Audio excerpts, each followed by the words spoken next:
Ok, continuemos con este tercer video de esta pequeña serie de videos, la cual consta de, vamos a trabajar un poquito la presión de vapor y punto de ebullición. Voy a leer el concepto de presión de vapor, el cual es un líquido contenido en un recipiente cerrado. Establece un equilibrio dinámico entre la evaporación y la condensación. En estas condiciones, la presión de vapor sobre el líquido es la presión de vapor de equilibrio, conocida simplemente como presión de vapor. Ok, aquí hay varias cosas que quiero recalcar. La primera es la parte de equilibrio dinámico, que es lo que habíamos platicado ya en clases anteriores. Como les había comentado, todos los equilibrios en la naturaleza son dinámicos. ¿Qué quiere decir esto? Por ejemplo, cuando veíamos la constante de equilibrio, decíamos que cuando pasaban de productos a reactivos, era la misma velocidad que pasaba de reactivos a productos. En este caso es lo mismo, y para eso tenemos aquí un diagrama pequeño, que vendría siendo precisamente este. Si tenemos un recipiente cerrado con un líquido y un espacio de cabeza, precisamente las moléculas del líquido van a tender a irse hacia el espacio de cabeza, y las moléculas que están en el espacio de cabeza en forma de vapor van a tender a irse en el líquido. Cuando la velocidad en la que las moléculas del líquido pasan a fase vapor y las de fase vapor se igualan a la que es fase líquido, cuando la velocidad que pasa de líquido a vapor y de vapor a líquido se igualan, es cuando se alcanza la presión de vapor. ¿Ok? ¿Qué es lo que pasa cuando yo tengo un recipiente abierto?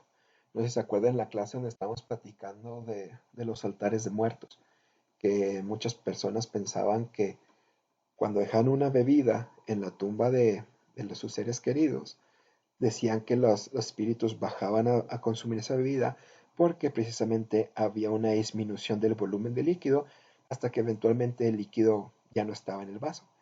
Es precisamente por eso, por la evaporación.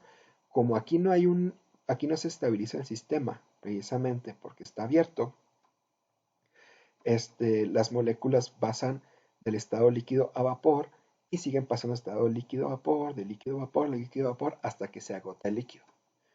Si no mal recuerdan, es parte de lo que se explicaba de cómo funcionan los aires acondicionados, que precisamente para que estas moléculas se puedan pasar del líquido a vapor tienen que tener una absorber energía, que la absorbían en forma de calor, y precisamente el aire que está aquí alrededor se enfriaba, que es lo que enfriaba los hogares. Esa te los platico para que recuerden un poquito y nos quede un poquito más claro, ¿ok? Entonces la presión que ejerce precisamente estas moléculas de vapor hacia el líquido es lo que se le conoce como presión de vapor. Esto es importante precisamente por lo de los equilibrios. ¿Y en qué se diferencia la presión de vapor al punto de ebullición? ¿Ok? Ah, paréntesis, algo muy importante que tenemos que entender. Entre mayor interacción molecular tengan los líquidos, menor va a ser la presión de vapor. ¿Qué quiere decir eso? Entre mayor interacción, precisamente las moléculas van a batallar más para irse de fase a vapor. Les pongo un ejemplo para que quede un poquito más claro. Si a ustedes les cae agua en la mano, no van a sentir frío realmente, van a sentir la humedad del agua en su mano. Sin embargo, si a ustedes les cae acetona o etanol en la mano, van a sentir muy fresca su mano, la piel. ¿Por qué? Porque el agua, al tener puentes de hidrógeno, tienen una interacción más fuerte intermolecularmente, ¿sí? El puente de hidrógeno le da mucha fortaleza a los enlaces del agua. ¿Qué quiere decir eso? Es difícil que cuando nosotros tengamos, bueno, es más difícil cuando nosotros tengamos una solución, que las moléculas de agua vayan hacia la atmósfera, ¿sí? Por la interacción intermolecular que tienen. Sin embargo, el etanol no presenta puentes de hidrógeno.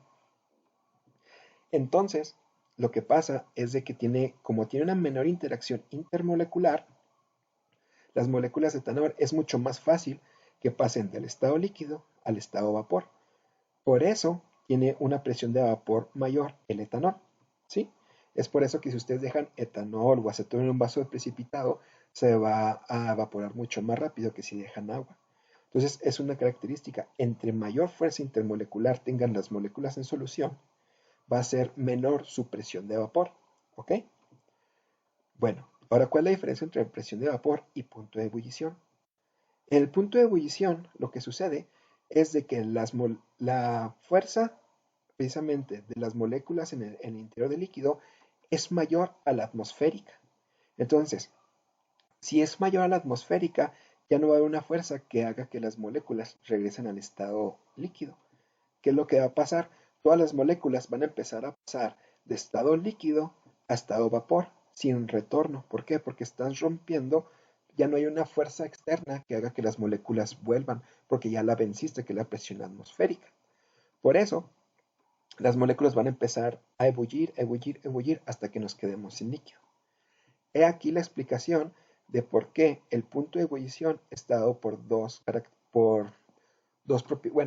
propiedades, no propiedades, por dos factores, el factor presión y factor temperatura, ¿sí? Entonces, si yo caliento mis moléculas, precisamente voy a tener más energía cinética y van a querer salir de la fase líquida a la fase de vapor.